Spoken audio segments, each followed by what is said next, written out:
好，咱的谈判团队呢，到当时还搁伫美国咧朝测，驻美代表朱大雷表示讲，咱台湾伫科技产业也是讲在 AI 发展的方面，甲美国是正好的友伴。那准讲这台美会当有较密切的经贸合作，安尼嘛会当防止中国摕到先进的技术。行政院副院长郑丽君进前带谈判团队，搁再去华府推扫台美关税谈判。咱驻美代表朱大雷切遭接受川普经幕僚经白宫首席策略长巴隆访问的时阵，表达正面的态度。As a result of these trade talks, will result in a very fruitful and very productive collaboration between the United States and Taiwan in terms of trade, in terms of investments, in terms of tech collaboration. Also important in terms of export controls.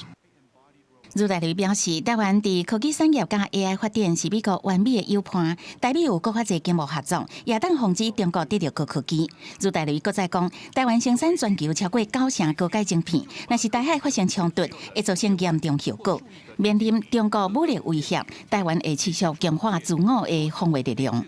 If we count NATO standards in terms of how they procure their defense budget, we actually already around 5% of our budget. We're probably spending 3.5 already in our defense and 1.5 in terms of infrastructure or resiliency. 不过，美国智库国防重点最近发布的一份报告，建议全部撤离美军在台训练人员，以免让人认为伫挑战。不过，华府老牌智库 CSIS 国防安全高级顾问坎西恩伊讲，防卫台湾对于美国国防部的优先顺序正悬，美国政府真无可能减少驻台美军的数量。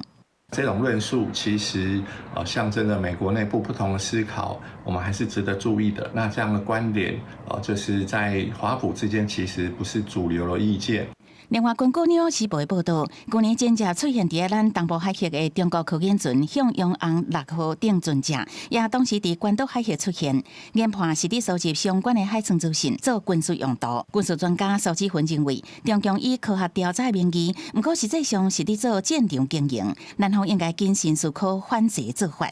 记者综合报道。